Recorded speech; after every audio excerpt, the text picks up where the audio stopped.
एक हरा भरा जंगल था जहां मोटू नाम का एक प्यारा सा खरगोश रहता था। मोटू को गाजर खाना बहुत पसंद था। एक दिन सुबह उठते ही उसने सोचा कि वो अपनी सबसे बड़ी और सबसे मीठी गाजर खाएगा, लेकिन जब उसने अपनी टोकरी में देखा तो गाजर गायब थी। मोटू बहुत परेशान हुआ। वह इधर उधर देखने लगा और सोचा, अरे मेरी गाजर कहाँ चली गई। उसे समझ नहीं आया कि आखिर उसकी गाजर गायब कैसे हो गई। मोटू पहले तो पेड़ पर बैठे अपने दोस्त तोते के पास गया। उसने पूछा, तोते भैया, क्या तुमने मेरी गाजर देखी? तोते ने पंख फड़फड़ाते हुए कहा, नहीं मोटू, मैंने नहीं देखी, लेकिन तुम पेड़ के नीचे देखो, शायद गिर गई हो। मोटू ने पेड़ के नीचे ध्यान से देखा, पर गाजर वहां भी नहीं थी। फिर मोटू जंगल में आगे बढ़ा और उसे तालाब के पास लोमड़ी दिखी। मोटू ने लोमड़ी से पूछा, लोमड़ी बहन, क्या तुमने मेरी गाजर देखी?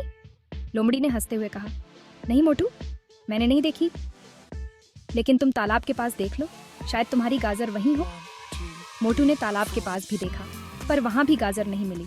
अब मोटू थोड़ा मायूस हो गया। तभी उसे पेड़ पर झूलता हुआ बंदर दिखा। मोटू ने सोचा कि शायद बंदर को कुछ पता हो।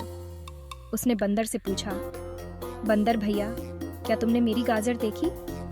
बंदर ने शरारती मुस्कान के साथ कहा, अरे मोटू, तुमने अपने सिर पर देखा क्या? मोटू चौंक गया। उसने हाथ बढ़ाकर अपने सिर पर देखा और अरे, उसकी गाजर तो वहीं थी। मोटू को यह समझ आया कि वो गाजर शायद उसने सुबह सिर पर रख ली थी और फिर भूल गया। यह सोचकर वो जोर से हंस पड़ा। इस तरह मोटू की गाजर की तलाश खत्म हुई और उसने यह सीखा कि चीजें कभी कभी हमारे पास ही होती हैं, बस हमें उन्हें ध्यान से देखना चाहिए।